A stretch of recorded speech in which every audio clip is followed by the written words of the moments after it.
आलीशान हवेलियों और अभेद किलों से सजी राजाओं की धरती।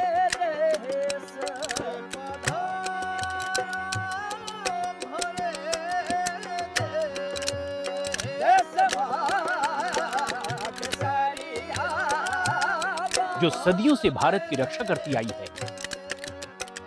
यहां की दीवारें, दरवाजे,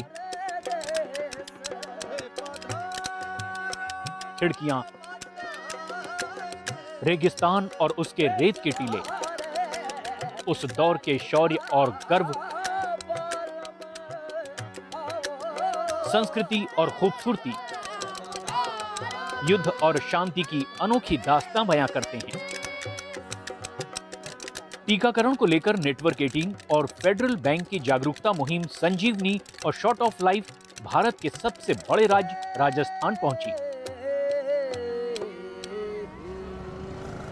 जैसलमेर राजस्थान का वो जिला जो अपने मरुस्थल के लिए जाना जाता है, और हम यहाँ ये समझने आए हैं कि कोविड-19 टीकाकरण यहाँ एक बड़ी चुनौती क्यों है। जैसलमेर को आप देखेंगे तो 38,000 स्क्वायर किलोमीटर में फैला हुआ वेस्टर्न राजस्थान का बॉर्डर इलाका है ये, जहाँ पर पॉपुलेशन डेंसिटी 17 पर पर्सन पर स्क्वायर किलोमीटर है। और दूसरा ये है कि ये एक डिफ़िकल्ट जोग्राफिकल एरिया है, तो यहाँ पे हमें ह्यूमन रिसोर्स की बहुत प्रॉब्लम होती है। ह्यूमन रिसोर्स यहाँ पे वाकई इस डिस्ट्रिक्ट में कम है। यहाँ पे रेगिस्तान को अगर वो लोग आते हैं एज ए टूरिस्ट पर्पज़, पर आप यहाँ की अगर इनकी लाइफ देखेंगे ना, तो इनकी लाइफ इतना डिफ़िकल्ट है, क्योंकि जैसे आप इस पूनम नगर या चाहे बारेवाला, इधर के लोग आज भी जो इनके पानी तक की समस्याएं हैं, पानी लेने के लिए आज भी ऊँटों पर यहाँ पे इस इलाके में लोग जाते हैं। थार के रेगिस्तान में टीकाकरण का ये काम और भी ज्यादा चुनौतीपूर्ण हो जाता है। और लोग जो है वो यहाँ स्पार्स पॉपुलेशन है, ढाणियों में रहते हैं। इट मीन्स एक यहाँ है तो 1 किलोमीटर एक ढाणी है, तो यहाँ के लिए मेडिकल कैंप्स और मेडिकल सुविधाएं मुहैया कराना यहाँ के लिए सबसे बड़ा चैलेंज है, क्योंकि यहाँ 2 घरों के बीच में काफ़ी डिस्टेंस है, और दूसरा यहाँ से आपकी पीएससी और सीएससी से उस जगह का भी काफ़ी डिफरेंस है। तो सबसे बड़ा इम्पोर्टेंट है यहाँ जो डिस्टेंस है, वो हमारा सबसे बड़ा चैलेंज है।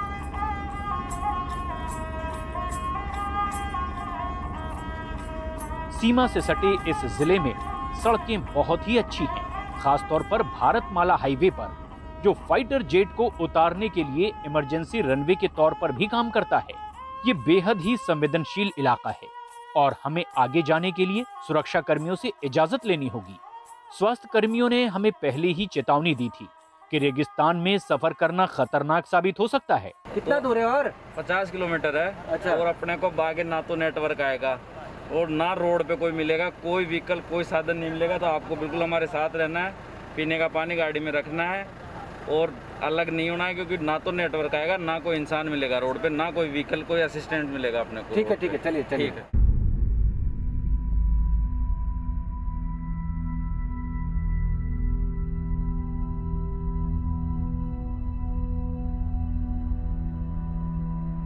एक घंटे बाद टीका लगाने का समय आ गया, लेकिन इससे पहले स्वास्थ्य कर्मियों की टीम को रेगिस्तान में 2 किलोमीटर पैदल चलकर जाना होगा।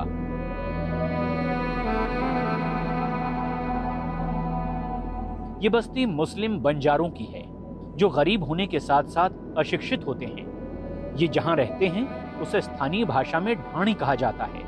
रेत के टीले पर बसा छोटा सा गांव, जहां सिर्फ 2 से 3 परिवार रहते हैं।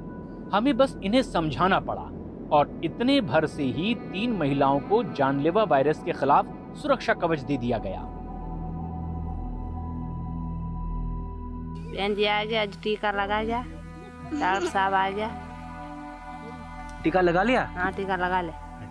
टीका लगाया कि नहीं लगाया? हाँ लगा यार। अच्छा। लेकिन सभी टीका लगवाने के लिए तैयार नहीं हुए। इसलिए नहीं कि उन्हें किसी बात का डर था। हर चीज से भी तो करो, रास्ते से भी तो करो, गाड़ी से भी तो करो, स्कूल से भी तो करो, पानी से भी तो करो।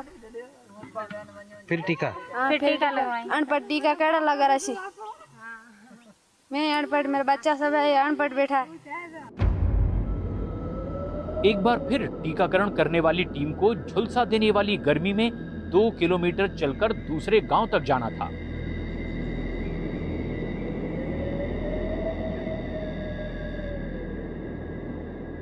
We have been walking for many hours now, going from one sand dune to the other, and we'll just take a break now. थोड़ा रुकते हैं, थक गए हैं।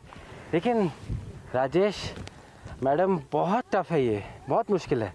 सर बहुत दिक्कत आती है हमें यहाँ चलने में, और इतनी दूर ढानियाँ बनी हुई है कि चलने में ज़्यादा परेशानी आती है। यहाँ पे लोगों को थोड़ा बहुत समझाना भी पड़ता है, यहाँ पे ये समझते नहीं है। रेत गर्म हो जाता है सर, और यहाँ ऐसे चलना भी बहुत मुश्किल होता है। बहुत मुश्किल होता है सर।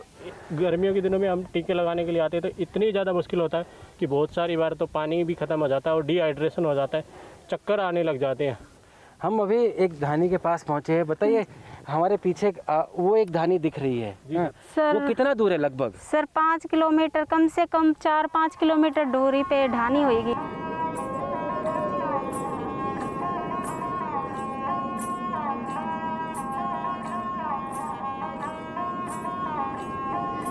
जैसलमेर के कुछ दूसरे हिस्सों में पैदल चलकर जाना बेहद मुश्किल होता है।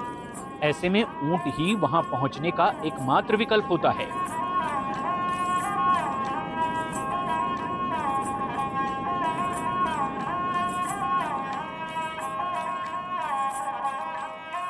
काला एक गड़रिया है जिसने टीके की एक खुराक लगवा ली है, लेकिन दूसरी खुराक लेने से साफ इनकार कर दिया। कमजोर है ना, मैं थोड़ा कमजोर हूँ। मैं 70 साल का हूँ, इसलिए मेरे दिल मानती नहीं है। लगवा लेना, लेकिन जगह तो छोड़ो, मेरे वहाँ जाके छोड़ो। मेरा भाई और वहाँ बैठे, मेरी बहन भी बैठी है, और उधर सब मेरा परिवार बैठा है। वहाँ जाके मेरे को टीका लगवा। यहाँ कोई साधन वाधन नहीं है? यहाँ कोई साधन नहीं, साधन सुबह चला गया, अब साधन है ही नहीं। अब कब आएगा? अब तो कल जाएगा। 24 घंटे में एक ही बार आता है? एक ही बार आता है। बिल्कुल भी वैक्सीन लगवाने के लिए तैयार नहीं होते थे। धीरे धीरे फिर हमने, जैसे कोई जनप्रतिनिधि है, कुछ पढ़े लिखे लोग हैं, उनसे शुरुआत करी। धीरे धीरे काउंसलिंग करते धीरे धीरे वैक्सीनेशन बढ़ता गया, और अब तो 10% लोग ऐसे हैं जो मतलब अभी भी नहीं लगवाना चाह रहे, बाकी ज़्यादातर लगवाने के लिए तैयार है। जो लोग टीका नहीं लगवाना चाहते, उनकी मदद के लिए संजीवनी वहां मौजूद है। हमने आपको वादा किया था हम आपको छोड़ देंगे, और हमने आपको छोड़ दिया। हाँ, ले लिया। अभी आप आगे छोड़ देंगे। हाँ। अभी आप टीका ले लीजिए। ले लो। हाँ, आपका वादा निभा लीजिए। हाँ, निभा लूँगा। जो वादा किया है वो निभाना पड़ेगा।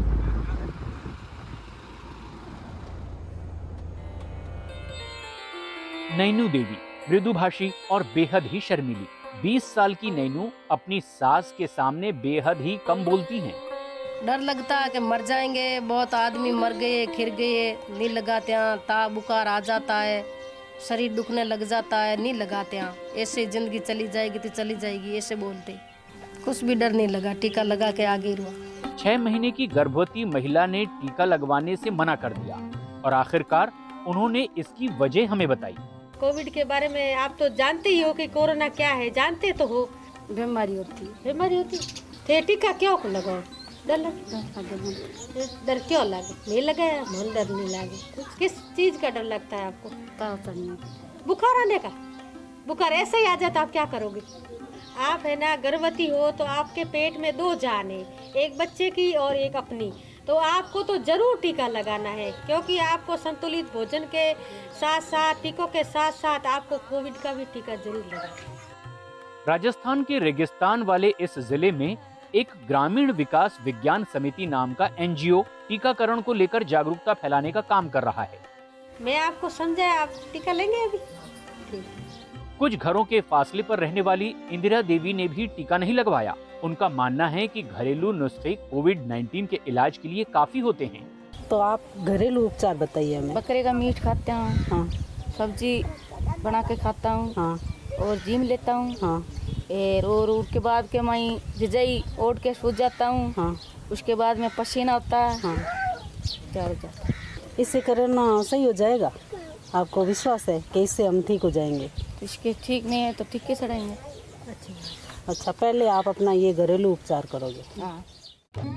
एनजीओ के सदस्य ने इंदिरा को टीका लगवाने के लिए मना लिया। उन्हें समझाया गया कि कोविड-19 एक नई बीमारी है और इस पर कोई भी नुस्खा काम नहीं करता।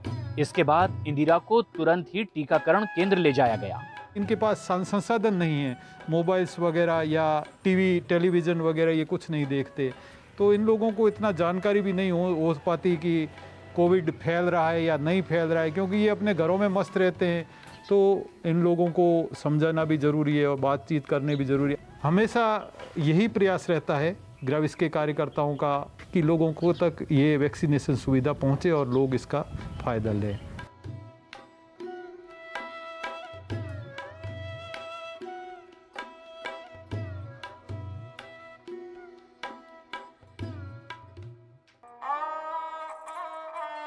और फिर आते हैं वो लोग जिन्होंने कोविड-19 के खिलाफ टीकाकरण अभियान का फायदा नहीं लिया।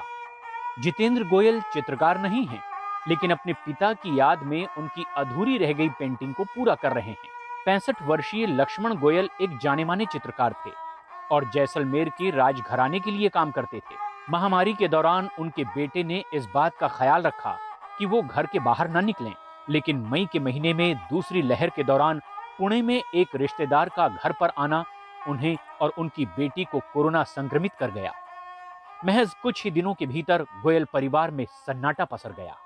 उस समय ये बात चल रही थी कि वैक्सीन के बाद फीवर आता है, ये होता है, तो मेरे फादर ने बोला मैं इतना घर से निकलता नहीं हूँ, मेरे को वैक्सीन की ज़रूरत है नहीं। मैंने उनको बहुत बार कन्विंस करने की कोशिश की कि प्लीज़ आप लगवा दीजिए वैक्सीन, पर वो नहीं माने, वैक्सीन लगवाई नहीं उन्होंने।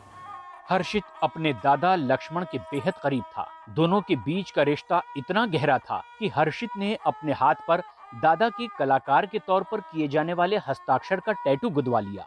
मेरा इसको बनवाने का मेन यही था कि दादा का नाम जो है वो हमेशा ज़िंदगी भर मेरे साथ रहेगा। मतलब अब ये परमानेंट हो गया है, पूरी लाइफ का है। हम भी मजाक में लिया करते थे, पर ये मजाक बहुत भारी पड़ जाती है इंसान को। जैसे कि हमारे घर की जो मेन चीज़ थी, दादा की पूरा घर संभाल के चलते थे, सब कुछ लोड था उनके, वो सब कुछ करते थे वो। जैसे उनका जाना पूरी फैमिली के लिए झटका लगा, एक अजीब सा। बहुत ट्राई भी किया, फिर बहुत मतलब दुख हो जाता है, तो अब अपने को ध्यान रखना ही चाहिए उस चीज़ का, वैक्सीन लगवा लेनी चाहिए। So Lakshman Goyal ji, as you said, you know, it is a terrible loss, especially as an artist, as a person, as especially for the royal family. He was so close. He's done so many paintings of everyone, and we have to be still very careful and take care of our elderlies, and also get more and more people to vaccinate themselves. That's the most important thing.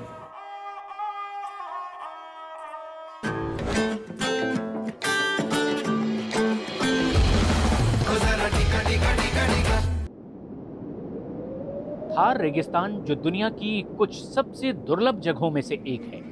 यहाँ की झुलसा देने वाली गर्मी, थका देने वाले ऊंचे नीचे टीले, लेकिन 32 वर्षीय रेनू इनके आगे भी नहीं रुकती। रेनू एक एएनएम है जो राजस्थान के फ्रंटलाइन स्वास्थ्य कर्मियों में से एक है। इनका काम लोगों का टीकाकरण करना है। पाकिस्तान की सीमा से सटा करदा जैसलमेर के सबसे दूर दराज के गाँव में से एक है। सर पूरी परेशानी झेलनी पड़ती है, पैदल चलना पड़ता है, रेगिस्तान में गाड़ियों में घर घर घूमना पड़ता है, लोगों को मोटिवेट करना पड़ता है, समझाना पड़ता है, तब जाके वो कोविड का वैक्सीन लेते हैं। 12 किलोमीटर दूर पोछीना गांव में एक और एएनएम अनीता शर्मा लोगों को जानलेवा वायरस से बचाने के लिए टीका लगाने पहुंची हैं। लेडीजें तो लगभग अनपढ़ ही हैं, फिर वो समझती नहीं है कि वैक्सीन लगवानी है। वैक्सीन के लिए बड़ी मुश्किल से उनको मनाना पड़ता है। 30 वर्षीय अनीता के लिए ये इस तरह का पहला काम है। ये दोनों ही महिलाएं असाधारण हैं। रेनू अपनी स्वास्थ्य समस्याओं के बावजूद बिना रुके काम करती हैं। आपकी सेहत भी काफी नाजुक है, क्या आप बीमार हैं? हाँ जी सर, डायबिटीज है मुझे। और यहाँ का पानी अलग होने से आपको किडनी स्टोन भी हो गया है? किडनी स्टोन भी हो गया सर, डायबिटीज भी है। अचानक ही अनीता को बीच में रुकना पड़ा। उनकी बेटी भूखी है, वो वहीं रुकती है और रेत पर बैठकर अपनी 9 महीने की बच्ची जानवी को दूध पिलाती है। हाँ सर, बच्ची को साथ में लेके घूमते हैं, जैसे कि वैक्सीनेशन करते हैं, फिर उसको बीच में फीड भी करवाते हैं। वहीं रेनू एक गांव में पहुंच गई हैं, जहां अब वो लोगों का टीकाकरण करेंगी। यहाँ पे उन्होंने ऊँटों के ऊपर जाके वैक्सीनेशन किया है, जो कि एक तरीके से जो नॉर्मल इंसान सोच भी नहीं सकता है। मतलब आप एसी में बैठ के कोई काम कर रहे हो और कोई ऐसे इतना तेज टेम्परेचर, जो कि असर में कहीं तो 50 डिग्री प्लस होता है। दोनों ही गांव में लगभग 100% आबादी को टीके की पहली खुराक लगा दी गई है। अपने काम से बढ़कर समर्पण दिखाने वाली इन महिलाओं को संजीवनी सलाम करता है। ये है हमारी संजीवनी चैंपियन। हमें ये काम तो करना ही है, लोगों को जागरूक करना है, 100% वैक्सीनेशन भी कराना है सर। कुछ भी हो जाए तो हम करा के ही रहेंगे। हम कुछ ऐसे प्रयास करें जिससे कि मतलब किसी का भला हो सके, कुछ ऐसा करें देश के लिए।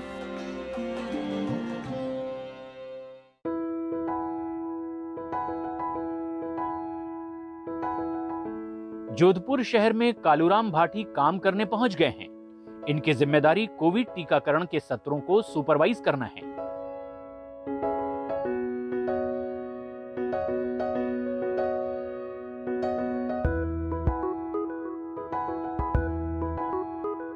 कोविड के टाइम में डाटा एंट्री का काम किया था, कोविड की सर्वे रिपोर्टें भेजना, सर्वे टीमों को भेजना, व सर्वे टीम में बनाना दिल्ली की और उनके साथ जाके सुपरवाइजिंग करना। और अभी मैं कोविड वैक्सीनेशन में सुपरवाइजिंग का कार्य कर रहा हूँ। महज 2 साल की उम्र में कालूराम पोलियो से संक्रमित हो गए थे और तब से वो कभी चल नहीं पाए। मैं अपने आप को एक सक्षम व्यक्ति मानता हूँ और जो भी काम होता है मैं अच्छे सक्षम आदमी से ज़्यादा काम कर लेता हूँ, ये मेरी क्षमता है। और मैं खुद सोचता हूँ कि सक्षम आदमी से अच्छा काम करूँ, और मैंने वो कोविड में किया था। तो जो भी मैं जन सेवा के लिए, जो भी जनता के, तो जो भी काम मुझे दिया जाता है वो मैं पूर्ण रूप से करता हूँ। और लगन है कि भाई ये काम पूर्ण रूप से करके देना है, जनता की सेवा करने का काम है। मैं स्टार्टिंग में आई तो मुझे कोई नॉलेज नहीं था, मेरी फर्स्ट ज्वाइनिंग हुई थी, मुझे कोई नॉलेज नहीं था। मैंने इनके साथ रह के काम सीखा है और मैं ये बोल सकती हूँ कि इतने हार्ड वर्कर हैं कि अपने 2 लेग हैं, अपन चल के भी इतना नहीं कर रहे हैं जितना वो कर रहे हैं। मैं बहुत ज़्यादा मोटिवेट हुई हूँ और एक बहुत ज़्यादा ये इंस्पिरेशन मिला है कि हमें भी ऐसा हार्ड वर्क करना चाहिए।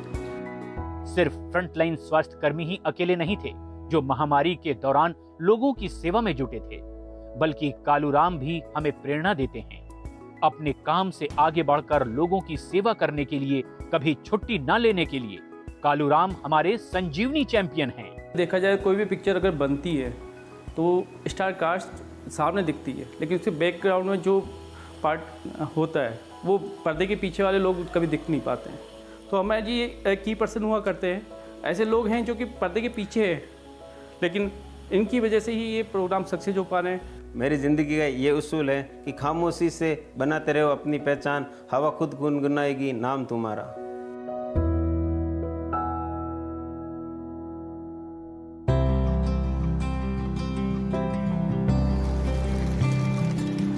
राजस्थान पर्यटकों के आकर्षण का केंद्र रहता है। राज्य की अर्थव्यवस्था का कुल 15% पर्यटन क्षेत्र से आता है। जैसलमेर और जोधपुर दोनों ही जिले पर्यटकों पर बहुत ज्यादा निर्भर रहते हैं। इसीलिए हमने जमीनी हकीकत को जाना कि क्या टीकाकरण के बढ़ते आंकड़ों के बीच पर्यटक भी लौट रहे हैं। फर्स्ट थिंग था कि वैक्सीनेशन हम लोग का टोटल कंप्लीट हो गया था, केसेस कम आ रहे थे और राजस्थान में केसेस नहीं थे, तो इसलिए फाइनली पहले हमारा साउथ जाने का प्लान था, बट कोविड सिचुएशन देखते हुए हमने यहाँ का तय किया। We take everybody, we take the vaccines now, but now I think so very good luck for us. And you speak French also? I speak also French, but petit peu. Comment tu t'appelles? Tu parles français? Ah, tu parles français, mais c'est bon ça. C'est bon. C'est bon ça. Okay. अच्छा, mask कहाँ है आपका? I'm here, sir, here, just here. When I go to somewhere, when I'm driving camel, then I put like that. I see many people without mask, though, but I think within the hotel and all things are taken care of. Weekend के हिसाब से अच्छी quantity में लोग आते हैं। और foreigner? Foreigner अभी तक सर नहीं है, जो जैसे कोई लोकल में जो रह रहा है, जैसे दिल्ली, मुंबई। कितने रूम है, कितने भरे हैं? रूम तो हमारे पास 22 रूम है सर, अभी खाली 2-3 रूम भरे हुए, बाकी पूरा खाली है। रेस्टोरेंट भी है ऊपर, बट ज़्यादातर पर्यटक आते नहीं है। विक्रम सिंह जैसलमेर के राजघराने के सदस्य हैं। नाचना हवेली को कई सालों पहले होटल में तब्दील कर दिया गया था। विक्रम ने अपने पूरे स्टाफ का टीकाकरण करवा दिया है और उन्हें उम्मीद है कि भारत में 5 लाख पर्यटकों के लिए मुफ्त वीजा की घोषणा से दिसंबर 2021 तक पर्यटन क्षेत्र में फिर रौनक आ जाएगी। it's picking up nicely. You know, it's the graph is decent. Although until foreigners come in Jaisalmer, it will always remain, weekend business. The amount of people who can come, it's just maybe 15-20% who are coming. So it's not enough right now also, if you see all the hotels in town, we have more than 2,000 rooms. So maybe 200 rooms would be occupied tonight. I personally think the only way out is vaccinating everyone.